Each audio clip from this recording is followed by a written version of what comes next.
Welcome to the Sikhnet stories. Download the app to enjoy them all. Guru Nanak and Mardana and Bala, his two friends, who were always served him,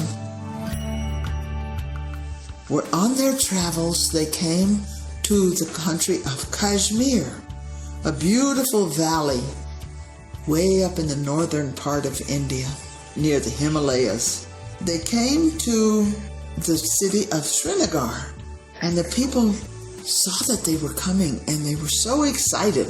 Oh, Baba Nanak's coming. What's he going to say? It's going to be amazing to see him. They knew immediately who he was by his grace and his light, and they all hurried to hear him. They wanted to ask him questions. They wanted to hear about God.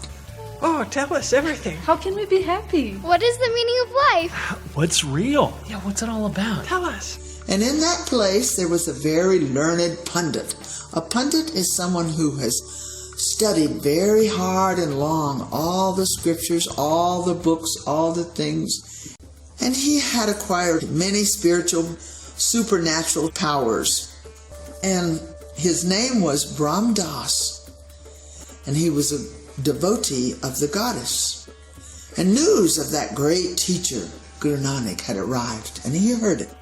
And he thought, well, I would just love to meet this guru, but there's just no doubt that I'm probably a lot more intelligent than he is after doing all of my various studying over many, many years. I have this excellent idea that I will get upon my carpet, make it fly with my various occult powers to this said guru, and I will present myself to him, and there is just no doubt that he will be totally impressed by my excellent presentation of excellence.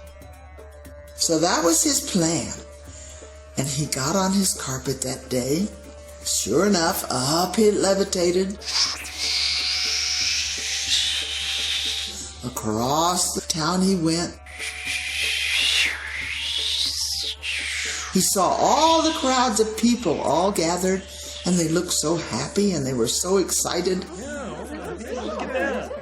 But he looked and he looked, and he didn't see anybody in particular that they were talking to.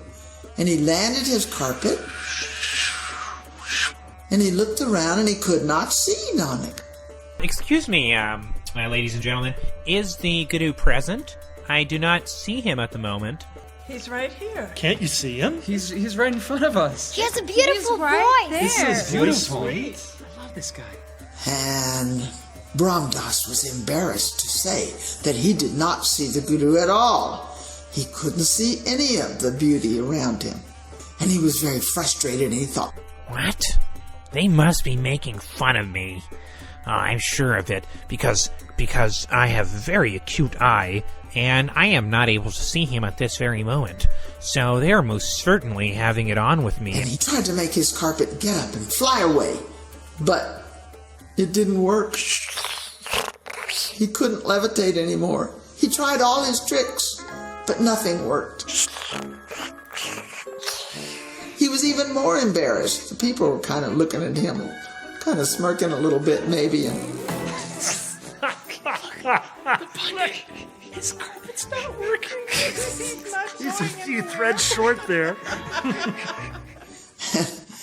And so he had no choice but to roll up his carpet, stick it under his arm, and walk all the way back to his home. And as he was walking, he was asking himself in his mind, Well, I really wonder why I couldn't see. I mean, I was looking very astutely. I listened very carefully. I mean, am I missing something here? And if I am, I really wonder why. and he got home and he sat there thinking and thinking. And as he thought, he began to think, As I think about this situation, I wonder if perhaps I have done something incorrectly.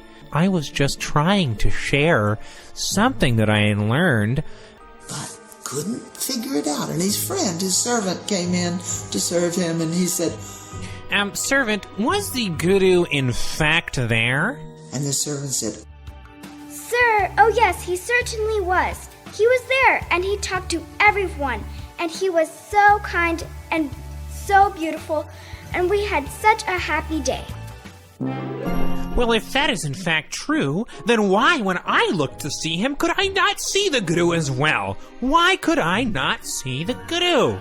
Well, the servant was a little bit shy to answer what he thought the problem was, but finally he said, Well, Master, maybe you were showing off. Maybe you came on your carpet. You were just trying to impress Babiji. And maybe that blinded you. So, could it be that your ego is just a little bit too big? well, and he was beginning to think that might be right. So he thought, Well, gee, little Raju here might actually have a point. Well, I think tomorrow I'm just going to walk over there, just like everybody else. so sure enough, the next morning he went with all the crowd to gather under the beautiful tree, big fig tree up there, and listen to the Guru. And this time, when he went through the crowd, he did see the Guru. And Guru Nanak saw him, and he said, Come sit over here. and so Brahm Das did. He came and sat beside the Guru, and he said, I just have one question. Why yesterday, when I came upon this crowd, could I not see you? and the Guru said, Well, how could you see in such extreme darkness? Darkness? Is there any deeper darkness than pride? You think you're so great because you can fly on a carpet? But look around you. The birds can fly. The little insects can fly. Even little mosquitoes can fly. You want to be like them? well, Brahm Das saw the truth of that, and he said, Well, I see your wisdom, great Guru. Over many, many years, I have studied the Vedas and the Shastras and the Puranas. I've also gathered occult, supernatural powers, but I must be honest, I am not happy. So please, great teacher, forgive me, and tell me, how can I touch the feet of God in respect for all of humanity and all of existence?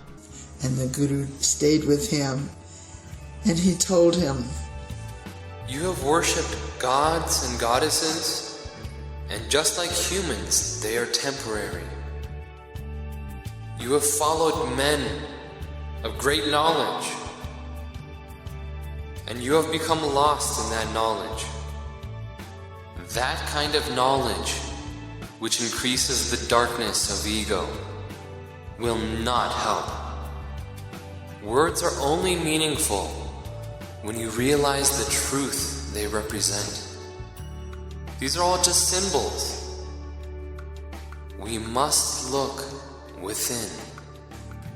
I have come to learn to seek for wisdom and happiness within, and in the future, I will do my very best to eradicate my thoughts of ego so that I can further help those around me in any sort of need.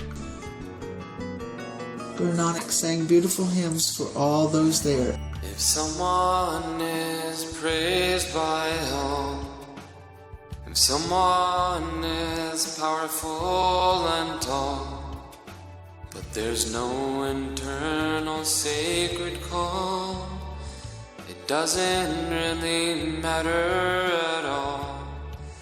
And the Creator gives to us all the same. Let us lovingly sing thy name. The Creator gives to us all the same.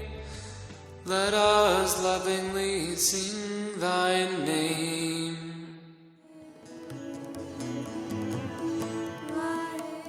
That was an awesome story. For more, download the Sikhnet Stories app.